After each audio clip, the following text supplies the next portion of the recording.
Thought Bubble Audio.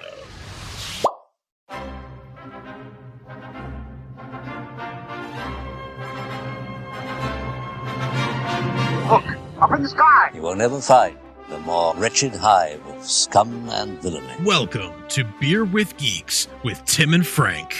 Who are you? I'm Batman. I am Iron Man. Your friendly neighborhood Spider-Man. Hi, Christopher. I'm Nero. My name is Inigo Montoya. You're a wizard, Harry. A couple of guys with a couple of beers and a whole lot of pop culture nostalgia. Make it so, number one. Ladies and gentlemen, the Beatles. Name the dog, Indiana. Life finds a way. I am serious.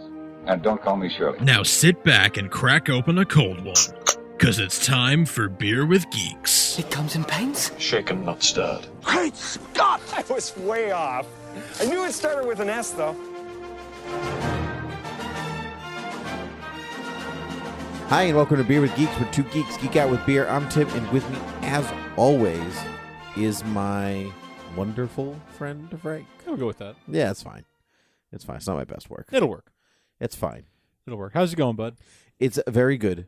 It's very good, Good. Frank. It's Good. very good. It's very good. How are you? I'm doing fantastic. Wonderful. I'm doing wonderful, you might even say. Yes. That's a very nice thing to say. Yeah. And Palmer, how are you? I'm just doing okay. You're just doing okay. I'm just doing okay. I am not going with the charade that you two Are have. you saying that we're not doing wonderfully? We're doing fine. I'm looking at you two, and if that's wonderful, Wow. Ooh, wow. All right, what are you Look, drinking? I know I haven't showered in 5 days, but I mean, my What's that water mean? is broken. Your water broke? Water? No, I'm just no. Oh, I- congrats. no, the water pipes. Oh, congrats. Yep, that's why I have a big belly. I'm definitely pregnant.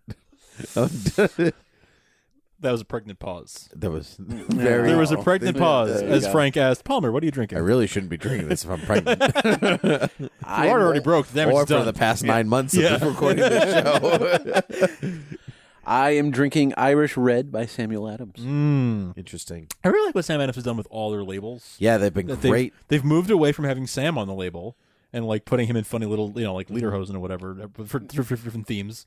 Yep. And they're instead just redesigning. I don't know. I like it. I like it. I- It's a very minimalist, clean look, and I like it. Indeed. And the beer's good too. That's it. And the beer is also good. Yeah. Yes. We're drinking the same thing, Frank. We What are are. we drinking? We're drinking the Ballast Point Unfiltered Sculpin, an extra hopped IPA.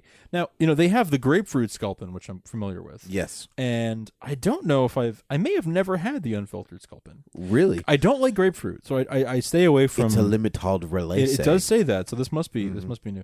I usually stay away from it because I'm like, oh, grapefruit, I don't like that. You don't like grapefruit? No, it's too bitter for me. No one likes grapefruit. Yeah, I feel like people are lying when they say like Yeah. grapefruit. I like grapefruit. See, and I naturally I don't think you're believe lying. you. Yeah. Wow.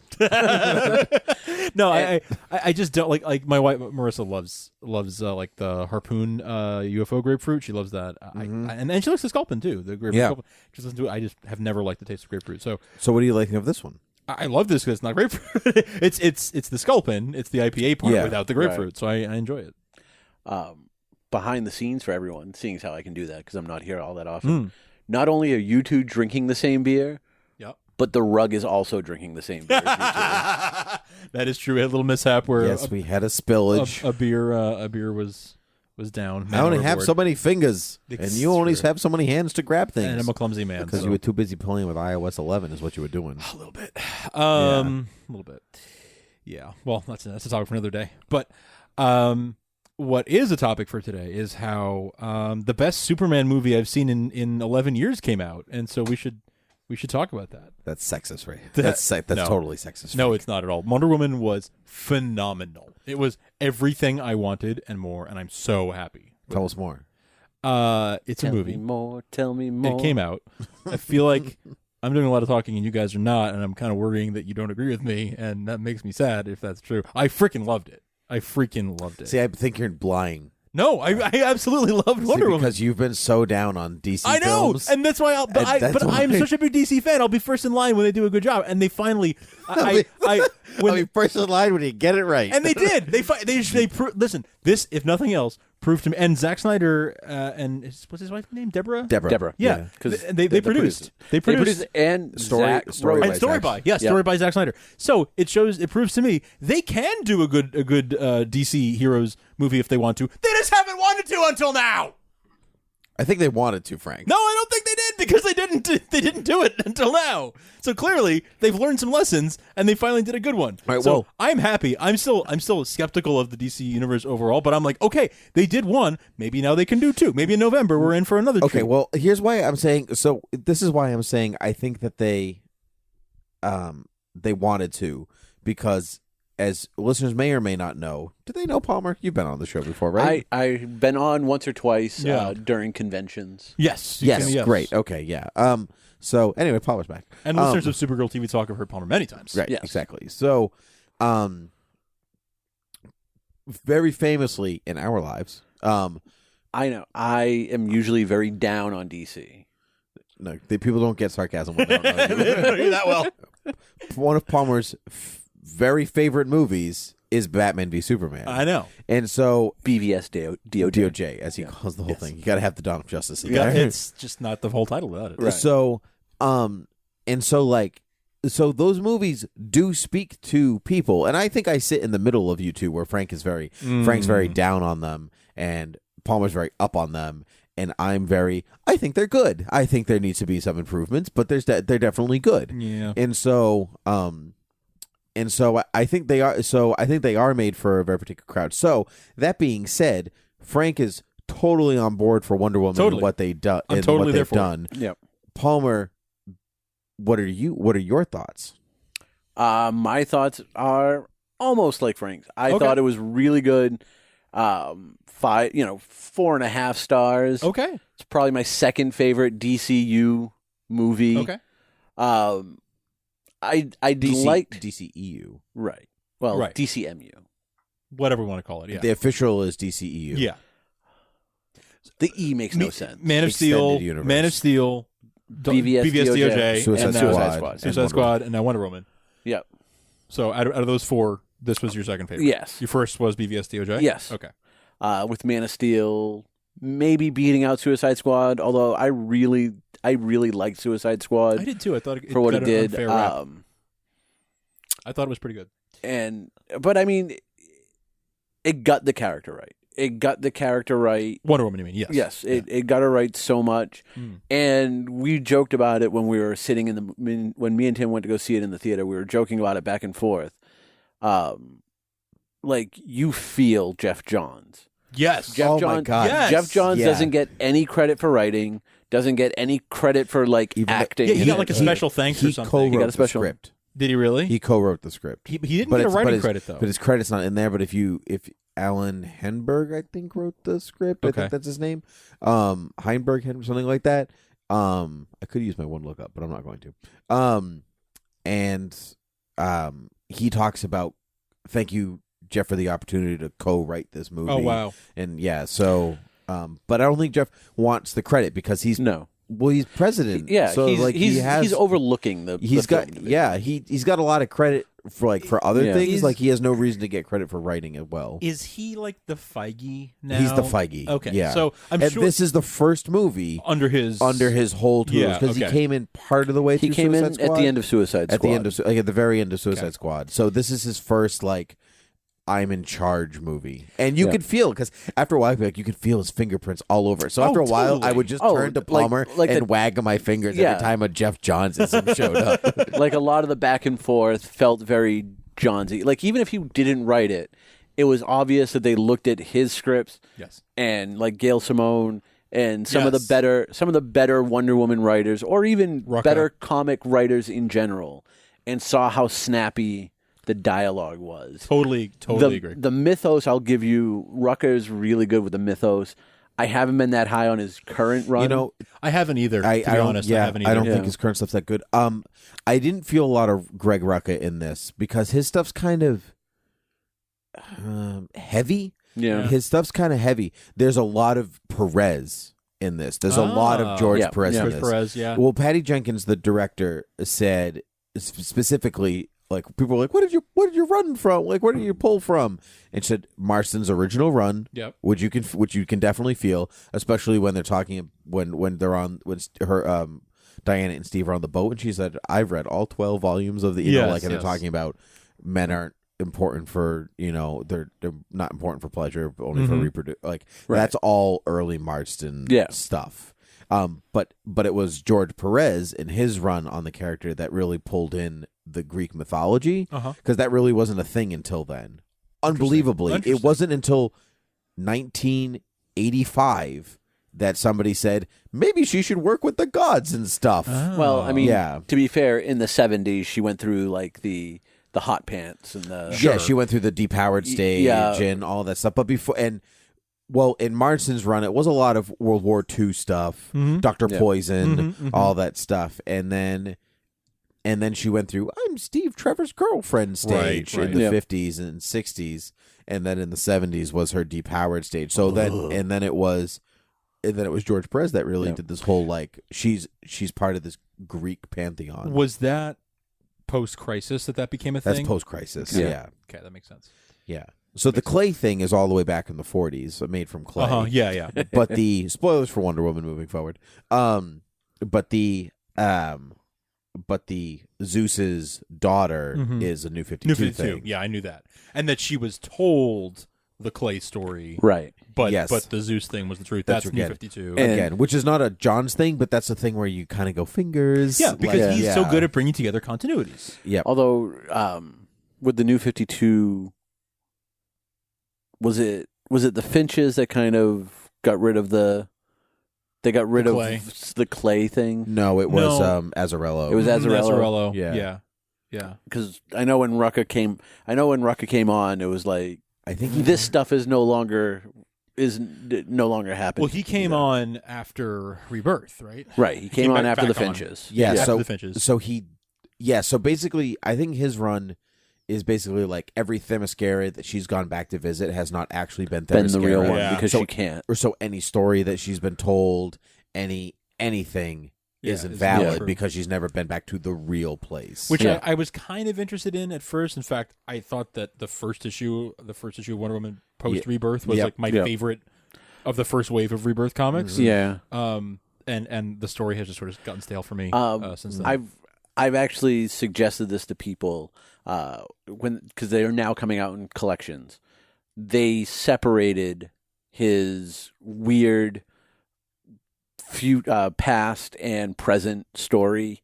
So if you buy the collections, you get one complete story. Oh, instead of over alternating. the other. Okay. So I think that will actually be a lot better to read it in.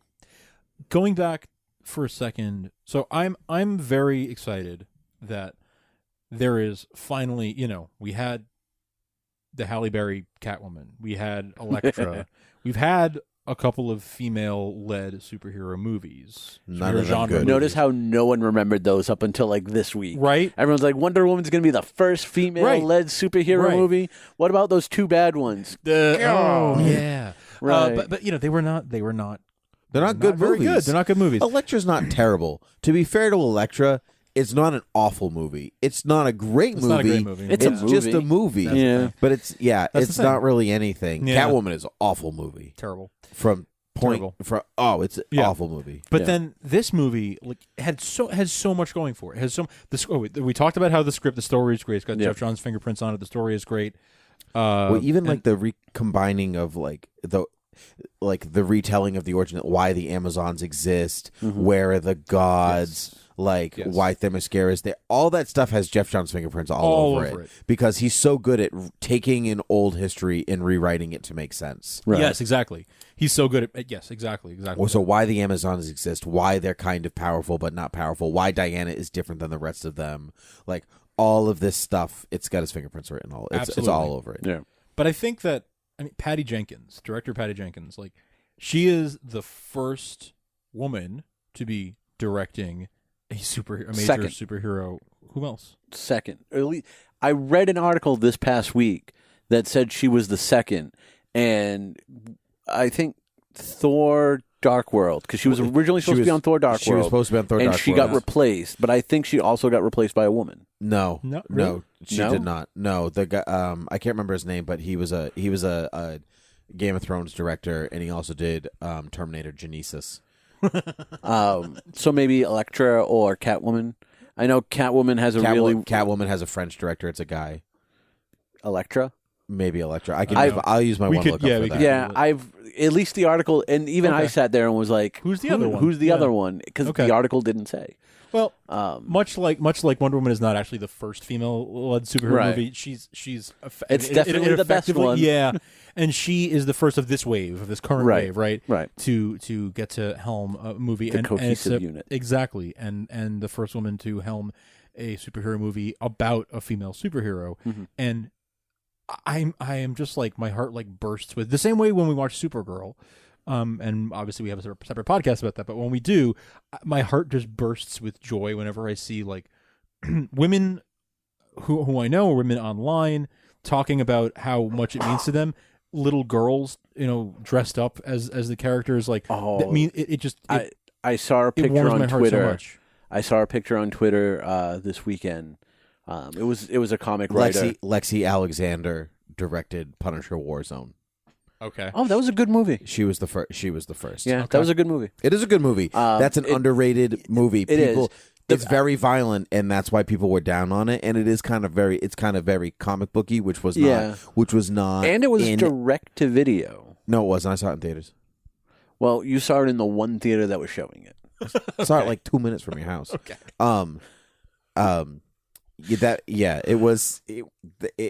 It was not. It was very comic booky, which was not in at the time. Yeah. Right. And so, I think that's why it didn't do well. But it is worth go back and rewatch it. It's a good Absolutely. movie. But I was on Twitter and I saw it wasn't Gail Simone who's been tweeting about this movie all weekend. Oh, sure, yeah. Like, if you ever want to see somebody who works in the industry who has so much love for characters, oh my God, follow Gail Simone and read her tweets about Wonder Woman this past week. But there was a great slideshow of 5 or 6 pictures of little girls going to see Wonder Woman, all dressed up as Wonder Woman in front of like the giant standee. It was so cute. My heart. It's just my heart.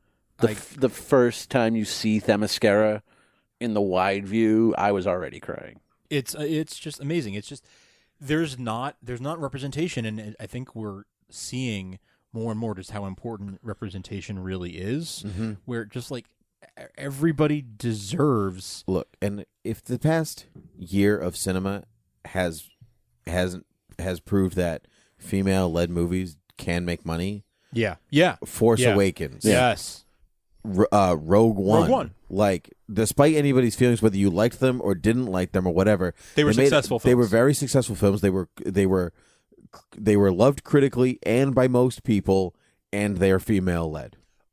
Mad Max Fury Road. It's technically a Mad Max movie. I understand, but Mad Max Furiosa edition. Yeah, like, but it is a female-driven that movie. Is, yeah. It's a Charlize Theron is that movie. She is the reason the movie is what it is. Yeah. And that was so critically acclaimed and Oscar nominated out the wazoo. Like, that was a very successful film. Yep. And Wonder Woman, I would say, is not riding a wave, but it's making the wave bigger. Yes, it's is. not Exactly. riding. You know what I mean? It's actually calling attention to the wave. Yeah, yes, that's exactly, a good way of putting it. Yeah, Mm-hmm. because it's not like cashing in, but it's right place, right time, and well done. Well, Star Wars has the Star Wars banner, yes. So people are going to go see it no matter what. But this is a trend right now, right? Like people are all coming to it at the same time. Yes, but Wonder Woman has the. It's got momentum because it's a female-led superhero film by a female director. Yes, and it's just important for cinema. It's not even just about important for superhero films or for the character or whatever. It's just important for cinema. Yeah, like it's just it's monumental. Yeah, and even those are, I think, the very obvious things that we're calling out right now. To me, it's just a good superhero movie, well done, and it doesn't. Yep.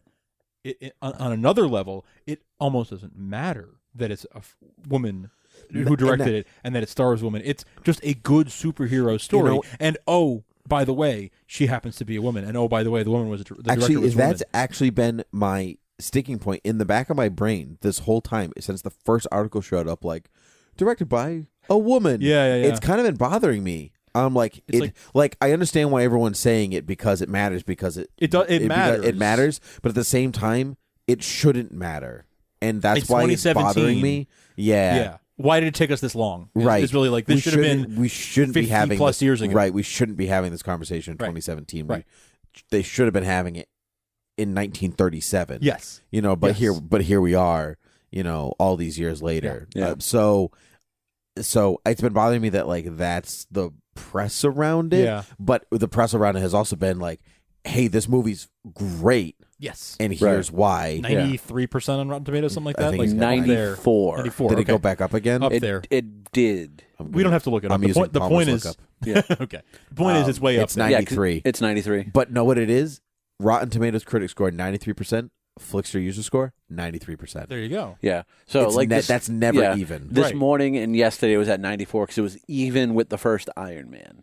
And Dark Knight and Iron Man are at 94%, both of them. I mean, I am just beside myself with happiness about this movie. Oh yeah, it was so good. I just enjoyed it so much. Yeah, so let's actually talk about the movie because we just spent a lot of time talking about everything what it but means everything but the movie. I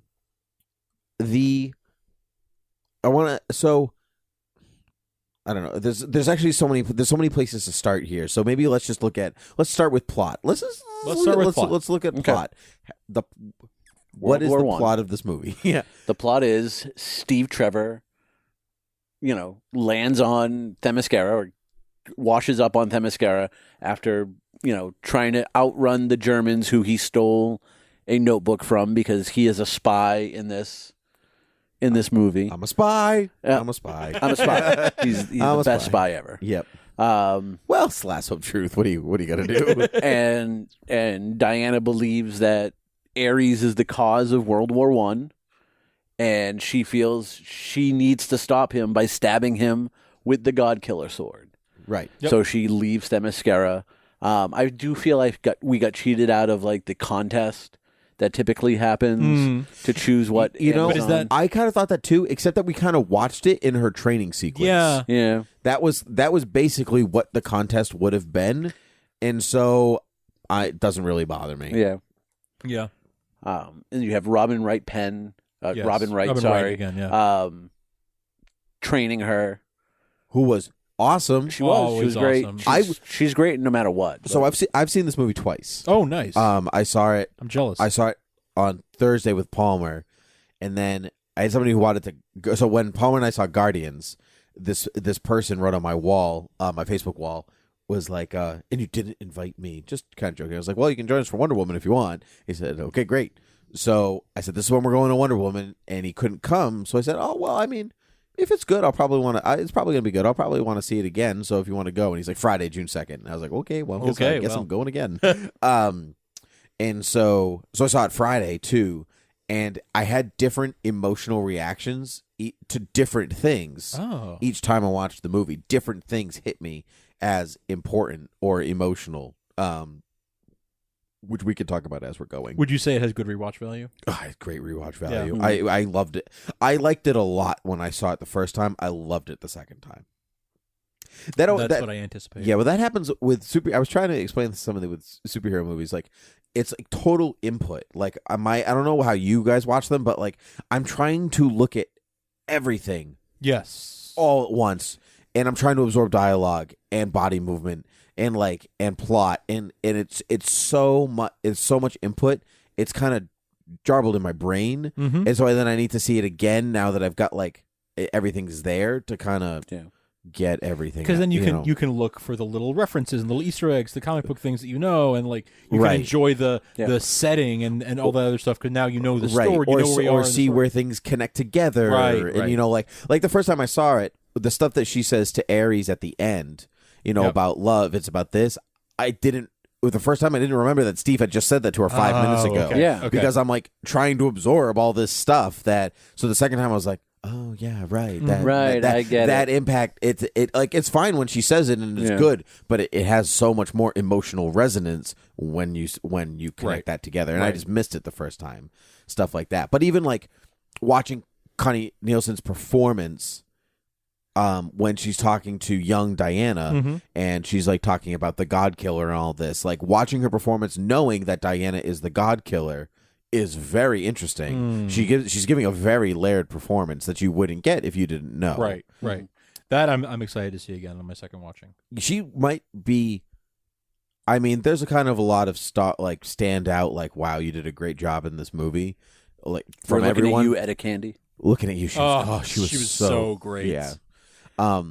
Everybody. So that was all great, but so she what a performance she came in. The Themyscira, it almost felt like the beginning of Man of Steel to me, where it's like, I want a whole movie of this. Yeah, right. Yeah. I want to know more of what's happening here. Right. I thought we would end up back on Themyscira at a certain point. I thought that the war would go there, like Ares would come back there. Yeah. I thought we'd end up there, but we didn't. And that was surprised with that even like the Germans on the beach and everything. I was like, wow, this is the beginning of the movie. Mm-hmm. This feels like an end of the movie. Kind yeah, of thing. Yeah, right. Yeah. You'd expect it to culminate there. Yep.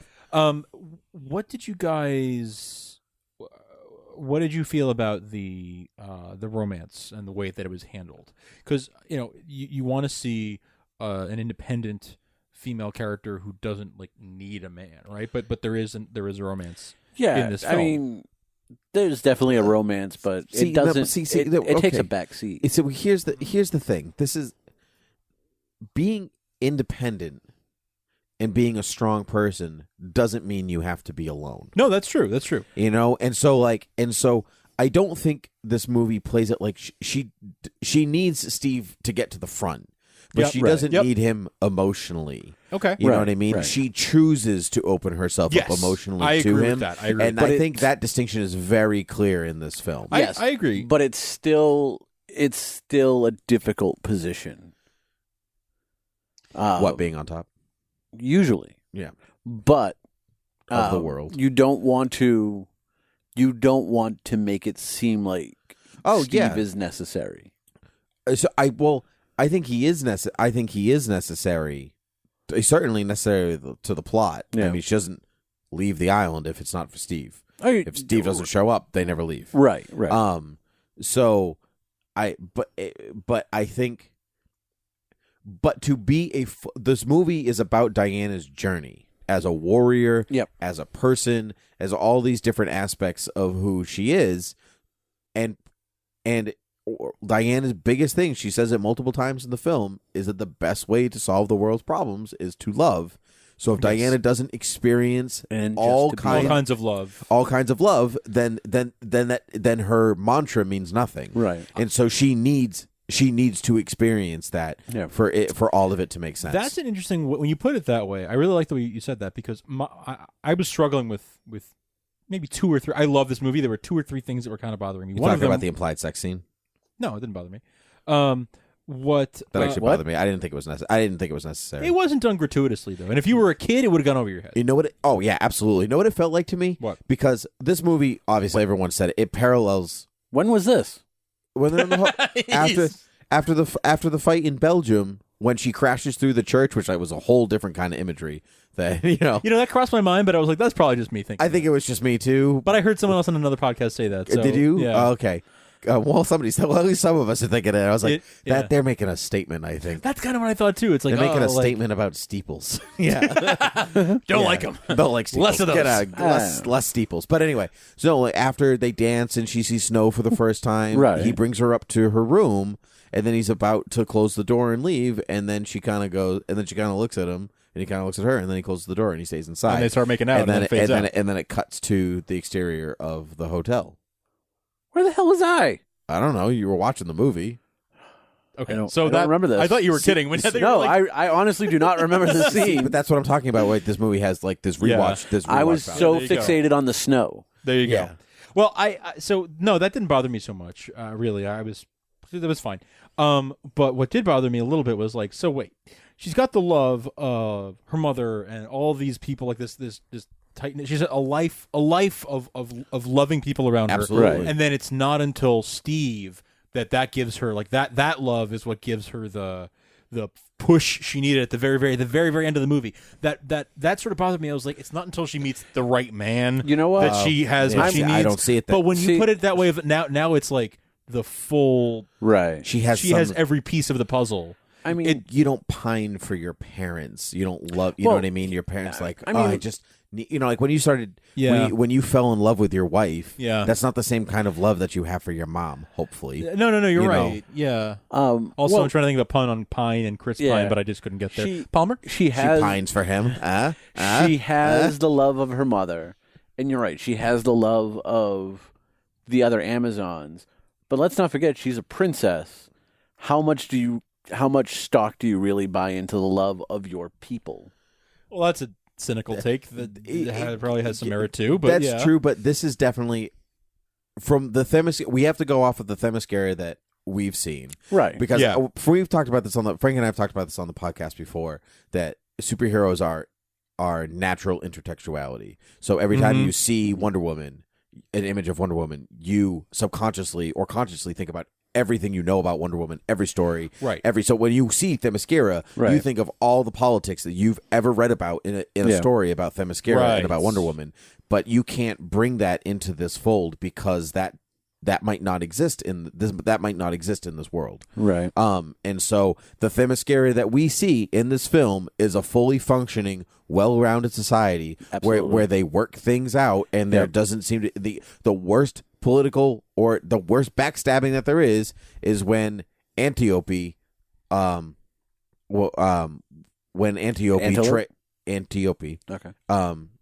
trains Diana, thank you. Right. You're welcome. And I was even going to say then, Antiope again. even then, it's like resolved pretty quickly where it's like, but I had to do that. Yeah, you're right. You're cool. It's fine. We're good. Exactly. High five. High five for women's society. Woo. Yeah. Hello, Matrix. So that was bothering me, but you kind of just explained that away in a way, so thank you for that. You're welcome. The other thing that bothered me, and this is still sort of hanging for me, maybe you guys can help me explain this away too. The other thing that bothered me was, so we get to the end of the film. Why is Ares white when they're supposed to be Greek? Okay, we can go with that. Why did he have a mustache even when he was full? Okay, yes, that. But but shut up. When by the end of this, you know what? I really don't like the movie. Hate the movie. Forget it. Actually, a lot of depictions of Ares do have him with a mustache. Yeah. Fun fact. Well, that stupid mustache was stupid, and I hate it. No, his mustache looked great. It looks stupid in Prisoner of Azkaban. It fit for 1917, but it's. All right, not a good look. Anyway, that's Vlad the Impaler that has a mustache. I'm not listening to you anymore. I liked the ending and Steve sacrificing himself and all of that. Actually, when we get don't to like that. Let's get back to that. We'll discuss. When we get to the end and she kills the general, and she thinks that who was a real person. Did you know that? I did know he was a real historical General Ludendorff was a real. I have something to talk about with that. I didn't know when we were watching the movie, but after I since found out. But I really thought you meant the actor was a real person. I'm like, yes, it wasn't green. It wasn't like special effects. Wow, special effects are great, amazing. What great motion capture! I thought that she thought she killed Ares, right? Yeah. And then he's not Ares. Yeah. So when she thought she had killed Ares, but the war was still going on, I thought there was going to be I thought that it was either going to be like a callback to Robin Wright being like, you can't expect a fair fight, never let your guard down. He was going to like get back up and be like, I'm not dead. That didn't happen. And then I was like, okay, maybe there's going to be a lesson about how even with the God of War dead, humanity's not perfect, whatever, and that's where we get war, and that's how there's like a World War II. You still and get all that. Well, but then she kills the God of I War, have something and then about there's that. still a World War II and a Vietnam War and a Korean War and a Gulf War. No. I have things about all. I have stuff to say about all of that. So I'm setting this up because I'm like, give me your take on it, because I'm like, we killed the God of War, but there's no reason why. Now we don't have a reason why wars still happen. Nope, so I have a thing. Please. I can answer all of those things because we were left in a place that I have thought about this. Once the God of War is dead, the people, the Germans are and the no. Your response better not be like Greek mythology is a load. Like, it's not. What is it? I have stuff to say about all of this. So, one, we'll go with the. See, I have a lot of different answers, so you can kind of take whichever one you like the most. Okay, sure. 3. So 1, I saw the Ares twist coming a mile away. He did. I called it in the theater. I was saying, yep. My girlfriend was on one side and Palmer was on the other side, and I was like, maybe after the first or second scene with David Thewlis, Ares, and I was like, he's Ares. Yeah. Because Ares is supposed to be injured. You don't know where he is, and he's walking with a cane. He did say that to me and then to the empty chair that was next to him. I don't know who the person was. So I did, because they made a point of saying he's injured and we don't know where he is. And so why would you introduce a character that has a limp for no reason? Except, like, there's no story reason why this would exist. There's no character reason. Because he's an actor. Except that he is, in fact, Ares. It's all a red herring. Makes perfect sense, yeah. Because everything that Ludendorff did, like, this is for your strength. This, he kills the guy, blah, blah, blah.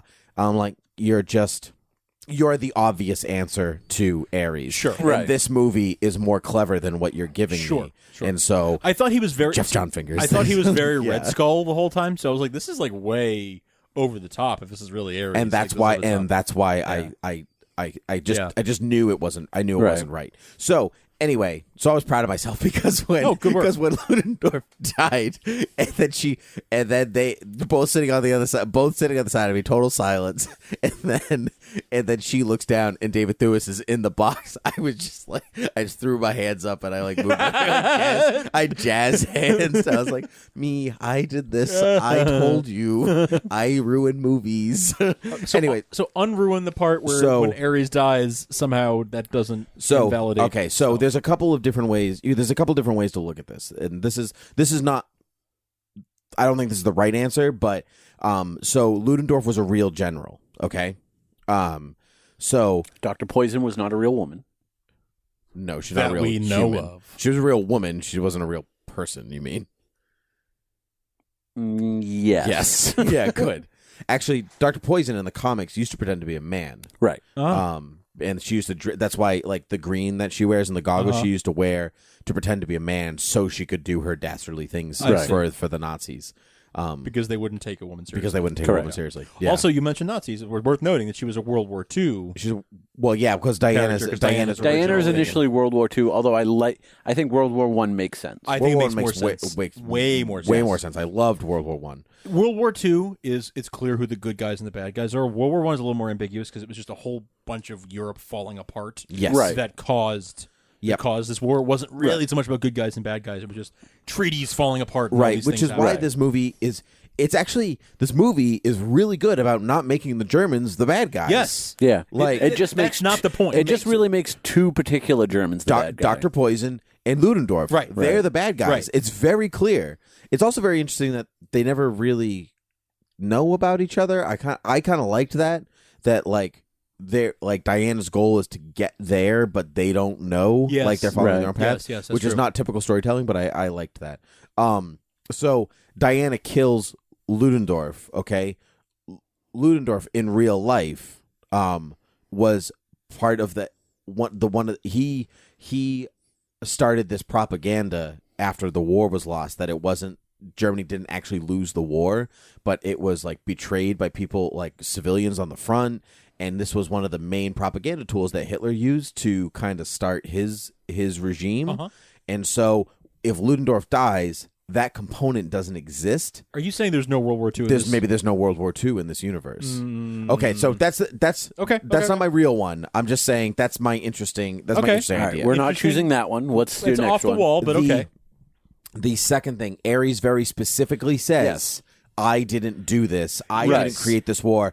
I only influence people the way, like, to kind of do something, but it's on them. It's always on them because Ares, this is a Jeff Johns flip of intentions. Ares he's not trying to take over the world. He doesn't need souls. Right. He doesn't need ultimate power. All he's doing, he's just there because there's a war going on. I can buy those things. I can buy that, and so we can say that even when he's gone, his influence lives on. Is that what you're sort of saying? Yeah, because he's that's not. Why there's still war because he doesn't influence every evil he doesn't influence the evil action of every person in the world. Okay. He's the god of war. He's not Satan. It brings it to me. It brings it full circle with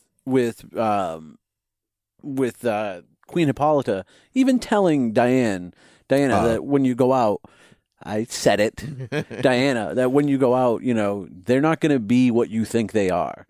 They're going to let you down. And that ultimately, and not the death of Steve, which I've tried not throttling people who I've seen use that as the reason.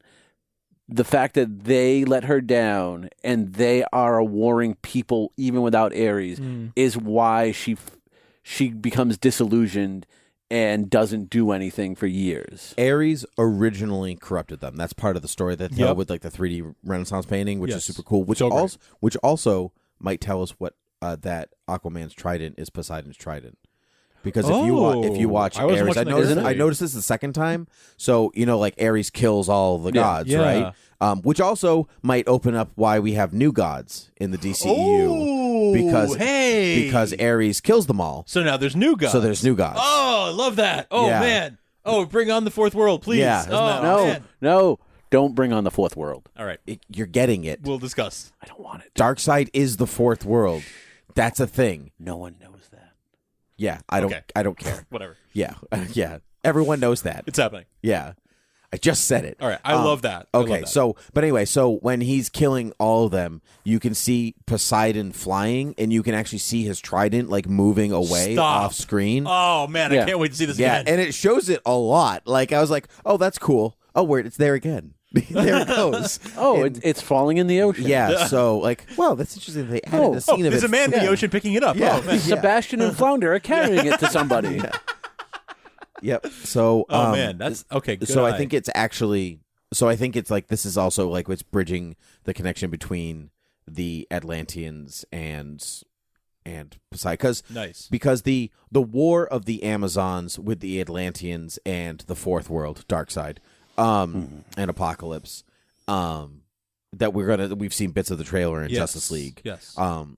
We don't really know this like when the gods died in. Like I would assume if the new gods are the replacement for the old Greek gods, then if the fourth world is a replacement for those, then you would assume that the Atlanteans already have Poseidon's trident. Got it. Which Got it. would maybe even explain maybe why they can all live underwater. And you know, like there's a lot to play with there. Yeah. But I think this movie very, very, very discreetly told you It's that a very early setup for what's coming. Mm-hmm. I love that. Yeah. So anyway, in that scene, in that Renaissance painting, Hippolyta is talking about how Ares wanted to.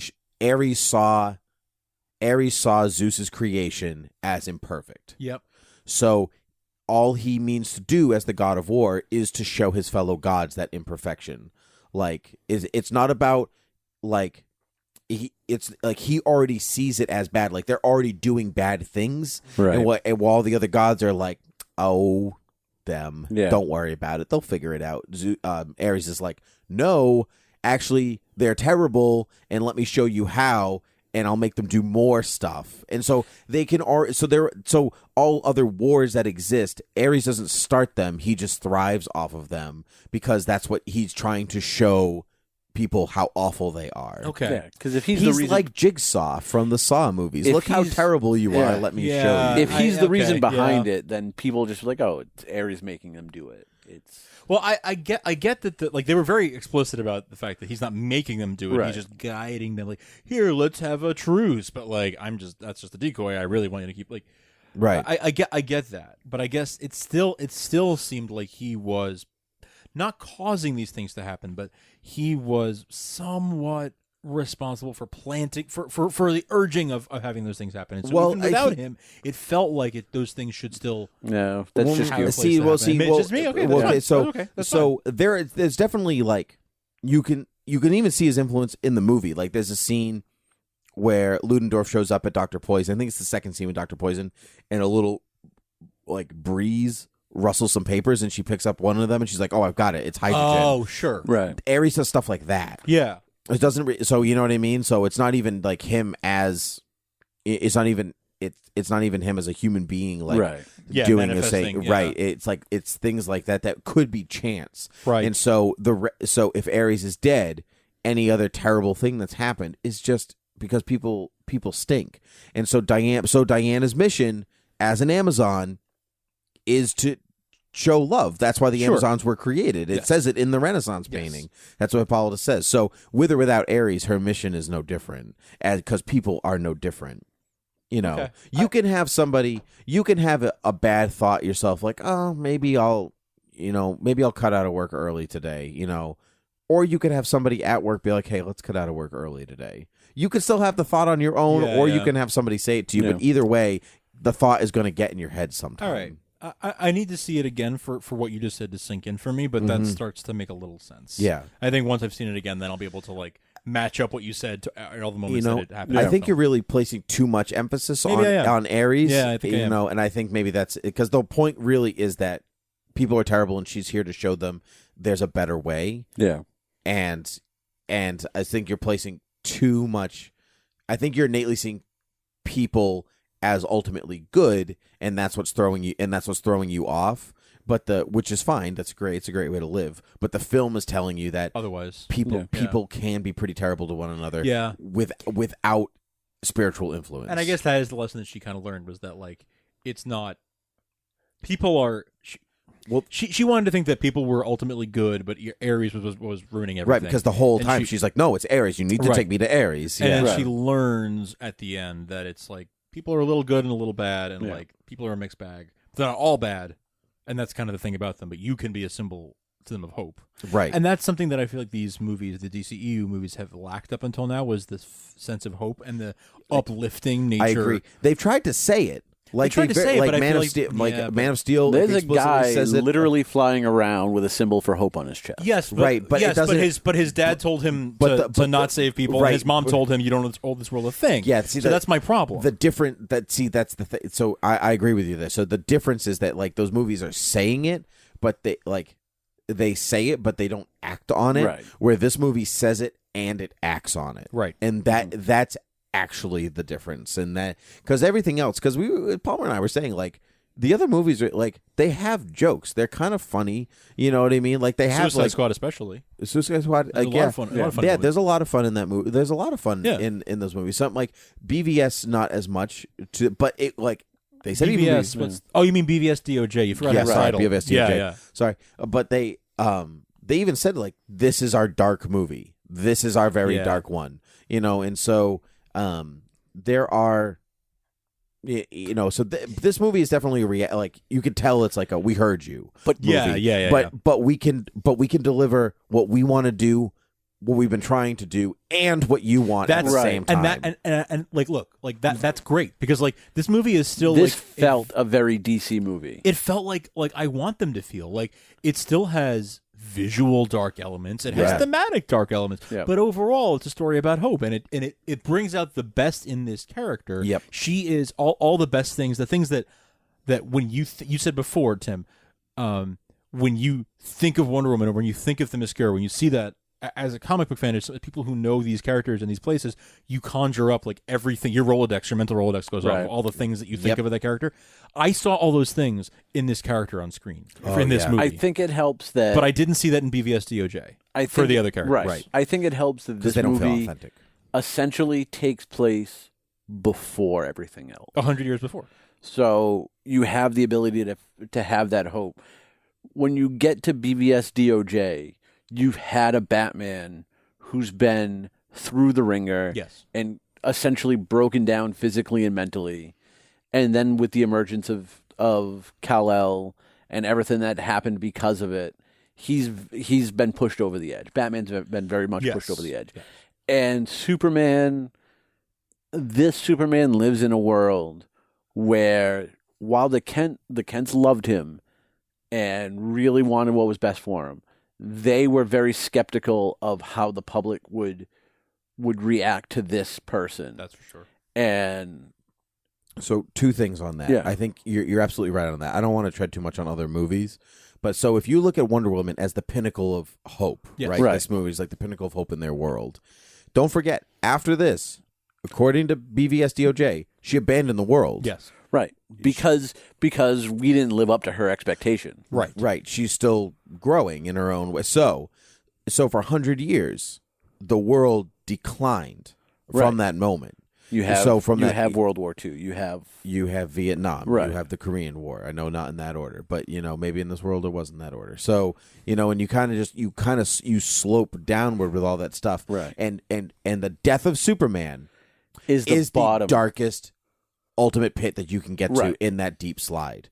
And so from there, you can only go back up My again. problem with that is that the death of Superman doesn't have that meaning if you don't have the heights of Superman. Yes, so it's not earned. I agree with you. That's my ultimate This problem. is what we were talking during earned. dinner. We were talking about Into Darkness. It's the same thing. Yeah, it's like Into Darkness. Yeah, yes. the death of none of that is earned. See, I feel while I can see the point of it not being earned, but I think it does what it's supposed to do. It inspires Batman to come out of that. Yeah, but I feel like they're taking too long to tell that story where Wonder Woman works as a unit, like on its own. Right. It works on its own. But the explanations I've heard about, like, oh, the reason you don't like Man of Steel or the reason you don't like BVS DOJ is because, like, oh, but Man of Steel, that's when he learned that killing, when he wasn't going to be a killer. Or like BVS DOJ, like, well, his death is what ultimately inspires people to be better. But like, those things only work because we know those things outside of the film, but it doesn't work in the film itself. It only works if you like take a step back and decide to explain it that way.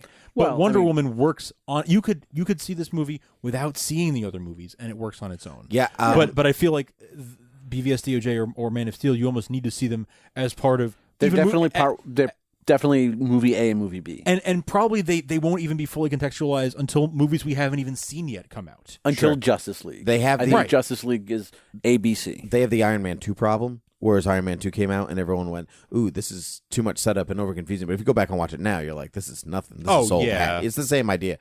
I agree with that. My girlfriend, who is real, according to Palmer. I like how you did that. Like over to the part of the couch where there's nobody there. Put your arm around an invisible person and said that. She said she's not real huge in superheroes, it's not really a thing, but this looked interesting to her, so she wanted to come. She said she's seen a bunch of them, but she's like, this was probably my favorite one because I never felt lost once during this film.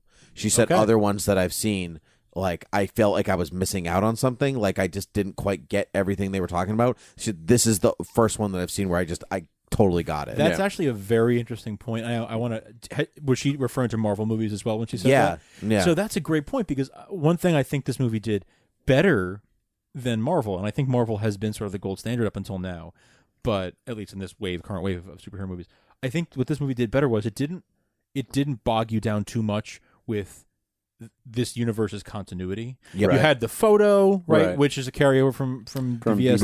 Bruce Wayne does love his email on his Surface Pro. Exactly. Or Diana really loves it because I've seen Diana in 2 movies now, and both times she's emailed Bruce Wayne or gotten an email from him on a Surface Pro. Yeah, clearly Microsoft is involved. Yep. But maybe one of them owns Microsoft. Maybe. Oh, there you go. Maybe it's a Wayne Tech, Wayne Enterprises. But you know what I mean? Like this doesn't bog you down with that. There are hints at it. It fits in like a glove. It fits right in. But it's not like episode 7 of a 10 episode saga like so many of the Marvel movies are. And while I love that because I'm all in on that saga, if you're just trying to see, Age of Ultron, it's hard to watch that movie. If you walked into Captain America: Civil War, you would have no idea what was happening. Right? So confused. But I mean, it is a sequel. Like it is. It is up to the viewer to know this is the third part in a movie trilogy. I should probably at least watch the other 2. Different. Yeah, but it's not Civil War is part 2 of an Avengers. Right, but that's my point is that it's third movie trilogy, but you should also watch Avengers 1 and 2. You should probably watch some of the other Iron Mans it's different. It's different than like, oh, well, I'm watching Toy Story 2 without seeing Toy Story 1. It's different than that. Yeah. Because it's not like I have to see every Pixar movie for this to make sense. Mm-hmm. I need to have seen Toy Story 1 to understand Toy Story 2 and 3. Yeah. The Marvel movies you have to have seen most of the recent Marvel movies, except for Guardians of the Galaxy. You have to have seen most of the recent Marvel movies for anything to make much sense. It's true. I think leading up to Infinity War, obviously they're filming it now, we haven't seen it. So, but I think if you walk in to go see that movie, I think you'll have to have seen every single movie. Probably except for Guardians Volume 2. Everything that has an Infinity Stone in it. Like Guardians 2 also. It does play, even though it doesn't look like it does. Mm-hmm. Everything that has an Infinity Stone in it is going to need to... Which is most of them. Well, you will have to have seen. I'm convinced. Because it's more like a TV show. Like a TV show with 2-hour episodes that come out once a year rather than a film series. And that's not a criticism. I love it. But I am saying... Wonder Woman did something good here where you don't, but it stands as a unit on its own. But I mean, to be fair, you have to look at it as this is the 3rd movie in this universe. Fourth. It's the 4th movie in this universe. Man of Suicide Steel. Squad. Yeah. Got it. Yeah. Fourth movie in this universe. But like Captain America First Avenger, it takes place before everything Before the else. rest, yes. So it makes it so much easier for it to stand on its own. I don't know. Okay, that's a fair. I mean, Suicide Squad. Point you make. Suicide Squad, you can kind of go into without really having watched everything. It's really just Batman v Superman that you need to see. Probably Justice League. Justice League, you'll probably have had. Yeah, probably. Although maybe I would say. I think probably because I think because it's a reaction to the death of Superman, right? But at the same time, people walked into Avengers without seeing Iron Man, Thor, or Captain America, and they were fine. That's true. Some things didn't totally line up, but that's where this Wonder Woman triumphs. Yes. So, you say Captain America. This episode is so long. We are at double time here, but that's okay. It's worth it. It's a good conversation. Yeah. Okay, so I'm glad you said Captain America because there have been. That's what this movie was getting compared to. Oh, it's a lot. Even before it came out, it was a lot of comparisons to Captain America. But there's tons of Captain America in here, even beyond just they take place during wars. And there's so much. They have their own little commando of League of Nations. She has her own little League of Nations. Howling Commandos. Howling the Commando. Howling the. She has her own. Commandos. She has her own Howling Commandos. She has a guy named Steve, played by a guy named Chris, who blows up a plane at the end. Yeah. Okay. I want to get back. Those are all. I want to get back to that. Spoiler alert: Justice League. He's found in ice. Yeah, right. I mean, really. Yeah. So a guy named Steve, played by a guy named Chris. I know. And they're both from Boston. That's not true. Okay. No, Chris Pine's not from Boston. Chris Evans is definitely from Boston, though. Yeah. You would have had me convinced there. I would have believed you. Someone used their lookup. I used Palmer's in my own, so it's up to Frank. Where is Chris Pine from? All right. Oh, God, I hope he's from Massachusetts. That'd be hilarious. That would be. I think he's out from. I think he's out around California. Washington. Oh, really? Okay. He seems like a Midwesterner. I was going to say. Everyone sounds like a Midwesterner. Yeah, I guess that's true. But that's just because you love Star Trek. Star Trek I think you might just So anyway, there are all these comparisons. I will say, but if we're going to compare them, I will say that there's one born in Los Angeles. Los Angeles, I was right. Yeah. Right. So there's one thing I think that Wonder Woman. Well, Captain America is one of my favorite Marvel movies, so I really don't mind. It is. I don't mind that they're a lot alike because I love the Captain. I love that movie. It did two things that I think Captain America fell short at. One, it fell short at believing the camaraderie of the Howling Commandos. Mm-hmm. Okay. But I really felt that camaraderie with her League of Nations, whatever you want to call them. One of them was a Black Hawk. Yes, the guy with the I can't remember his name. Sammy. Chief. Oh, is Chief a Black Hawk too? Because Sammy's a Black Hawk. The guy with the fez. The guy with the fez is a Black Hawk. Oh, you mean like the original Black Canary? Like the fighting Black Hawks. Yeah, the fighter pilots. Yeah, okay. I thought which Black Canary was not a part of. Yeah. Positive. Okay. Positive. Continue. I teach a class on this boy. Yeah. But do you teach it well? Yes. Oh. Good question. Good Throw question. down. We'll come back at the end of the class.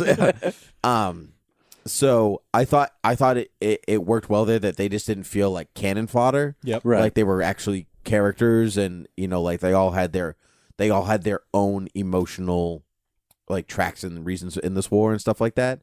I thought that was great. The second thing I thought it did really well was actually show the horrors of war. Yep. Which Captain America did not do. It was very much like the Indiana Jones of World War II. Like, war can be fun when you're Indiana Jones or when you're Captain America, whatever, War can be fun. When Marvel, you're it's all Jones. sunshine and rainbows. Yeah. So I think that's where this movie really worked. Where every time she saw somebody in pain, I felt her pain. Yeah. Yep. She was so good. Yeah. At zeroing in on that. It was interesting you were talking about her League of Nations. One of the best bits that I've read from someone who watched the movie and was critiquing it wasn't necessarily about how this was a female-led movie, but how much diversity was in this movie without it being like, hey, look at all this diversity. In her League of Nations, the chief, is a Native American. Yep. And it's kind of just a brief part. It's not even a throwaway part. It's the part of the campfire, right? Is that what you're going to talk about? No, when she first meets him, yep, he says a quick little thing in Native American, and it was such a small thing. Not a language, but I know you don't know what tribe he's from, so it's okay. I honestly don't remember the tribe he's from. Otherwise, I would say it. Yeah. But in his tribe's language, it was a very small thing.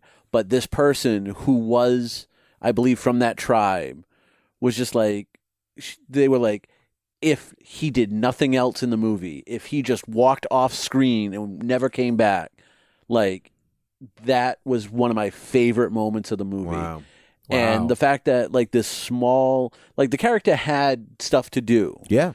And, you know, I kind of, like, it was funny because you left to go to the bathroom at one point and you came back. Yep. And you were like, did I miss anything? I'm like, I'm pretty sure this guy is, what's the guy from the Apache Chief? Oh, yeah, I'm pretty sure this guy is Apache Chief. And you're like, oh, yeah.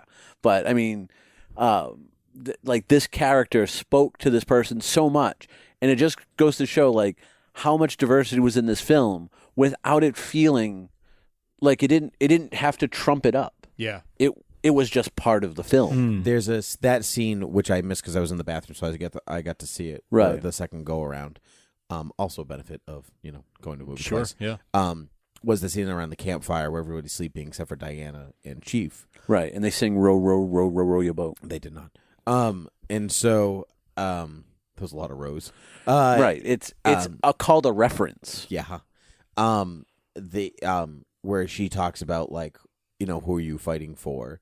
And he says, nobody. I have no people. Mm-hmm. And she says, who took them? And he says, his people. Yeah. Like that. Because, like, it was really subtle. Oh, that was. But that was. I mean, the line wasn't subtle, but her face, the face that she made, right? She absorbed so much information in that second, that's right. Yeah, and the way that she processed it on screen was great. Yeah. Yeah. That was very quick. It was a very quick, and I was kind of surprised that she didn't like that didn't come back around. But I was glad that was in there because it could not go unmentioned. You know what? I'm glad it didn't come back around because, like, because here's the thing is, like, around the campfire he does that scene, they're all asleep and they can have that one-on-one heart-to-heart. Yep. And, like, she can be like, oh, not even his people are clean. But if he does it and they're all awake, it becomes a comedic scene of her going, "What the heck did you do?" Yeah. Yeah. That's a good point. That's a good point. Speaking of the Captain America reference, she picks up her League of Nations in a bar or a pub, just like Captain America. Well, that's where you go. That's where you go. Even said that's where they keep the best leagues of nations. For a second, I thought it was the same one. I thought it was the same pub. Oh. There's just one bar in Europe. Yeah. They're all modeled after it. Yeah. Yep. It's a chain. It's a chain. It's just Buffalo Wild Wings. Yeah. Did you like the? Loved it. Did you like the Superman the movie references? Yes. Yeah. You mean the glasses? The glasses. Just because she puts on glasses, she's not the most beautiful woman you've ever seen. Which, to be fair, it knocked her down a couple. I would not agree. I don't agree with that statement at all. I would not agree at all.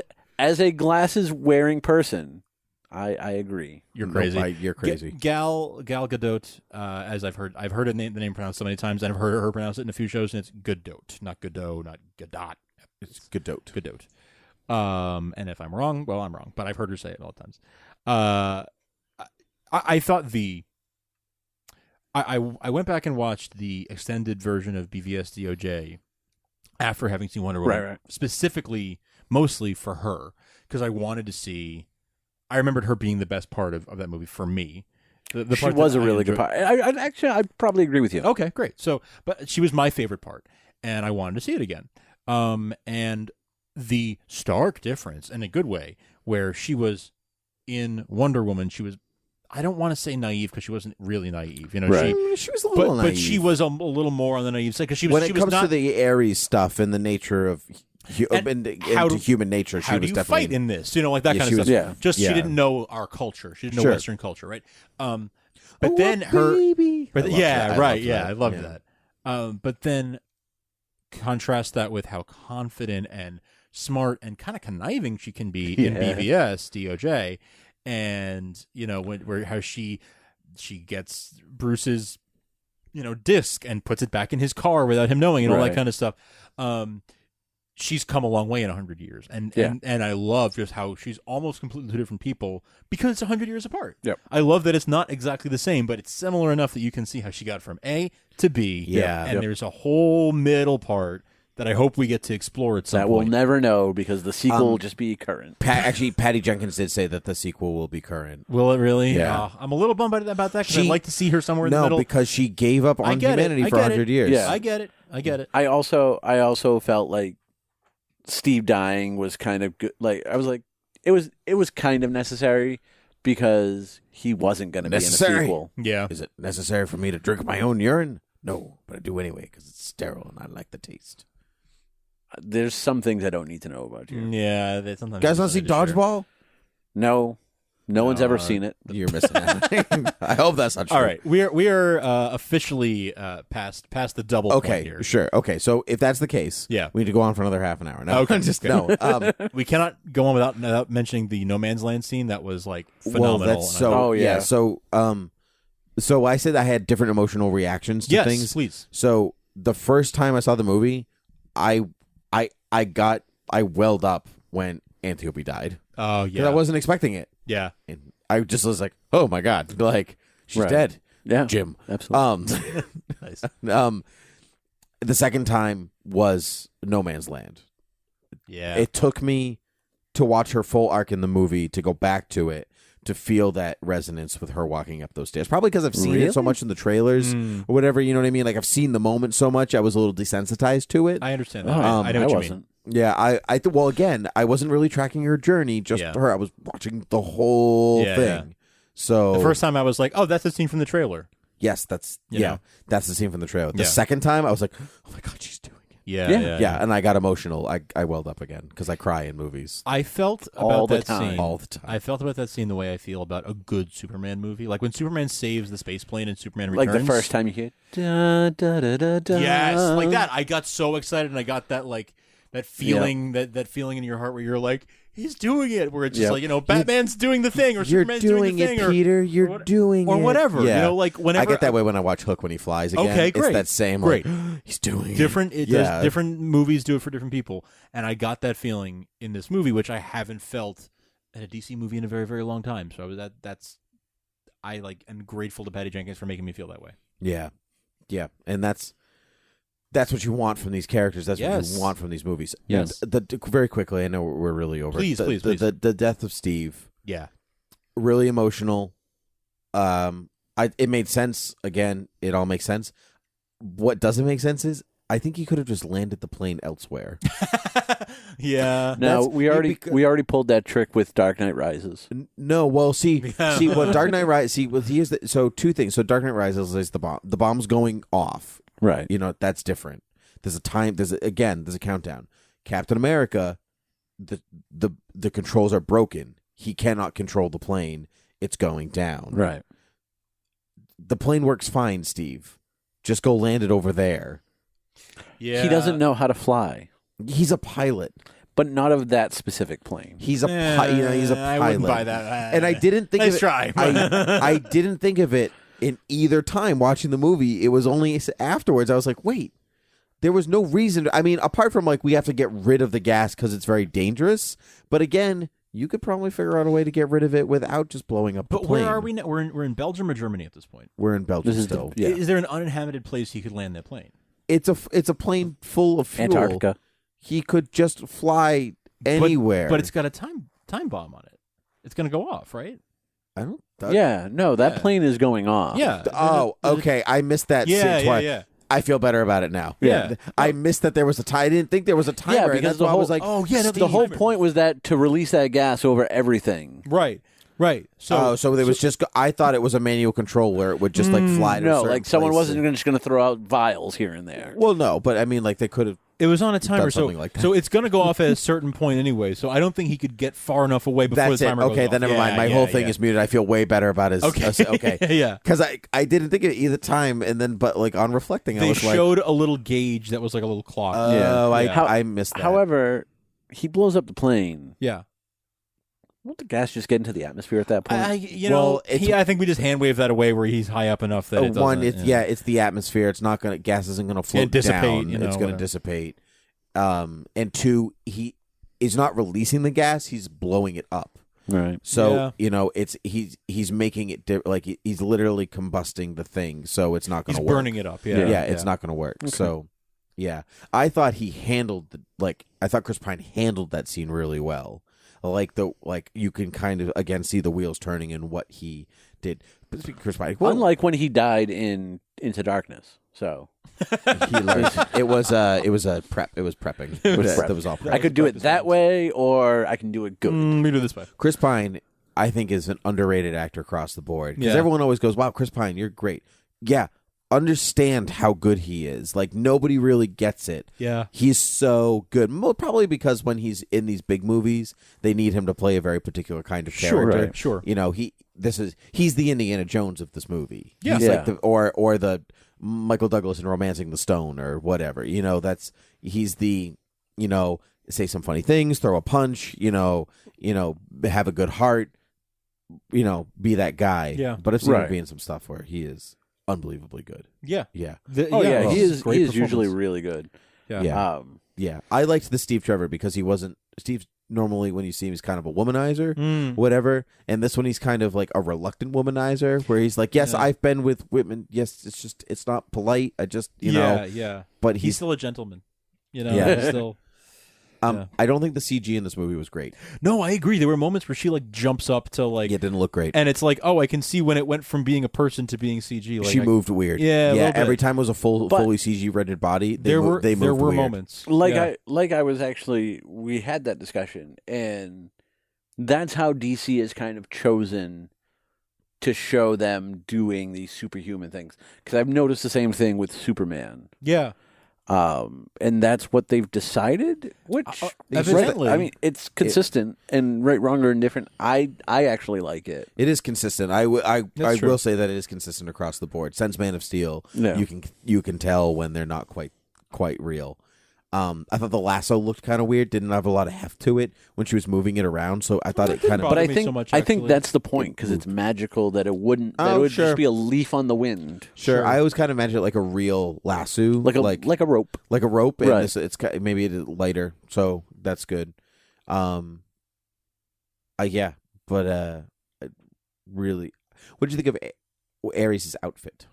Did you like that he made his outfit from bits of metal? I thought that was interesting. Yeah, I like that. Yeah, he's very comic accurate. Another thing that with the CG, they did this thing where they left a stupid mustache on his face, even after he was, all. Wait, he had a mustache? There was a sex scene. You could see. You did see this movie, right? You mean you could see it in the helmet? You mean? No. Yes. Oh, it was a joke. Oh, okay. How they should have gotten rid of it. Why are you hating on the mustache? Is it because he never twirled it? That's it. All right. That's it. Then I'll agree with more Frank. twirling. Yeah, but I mean, they would have given it away. Yeah, fair. All right. Well, I'm sure we could go on, but this is. I feel like there's still so much to say, but we are way. Well, maybe we'll come back to it when it comes out. I feel like I have to go watch this movie. I kind of want to do a commentary on it when it comes out. Oh, we could definitely do a commentary on this. I have enough to say about it. Yeah. We could do that. Yeah. All right. Well, let's plan on that. Okay, cool.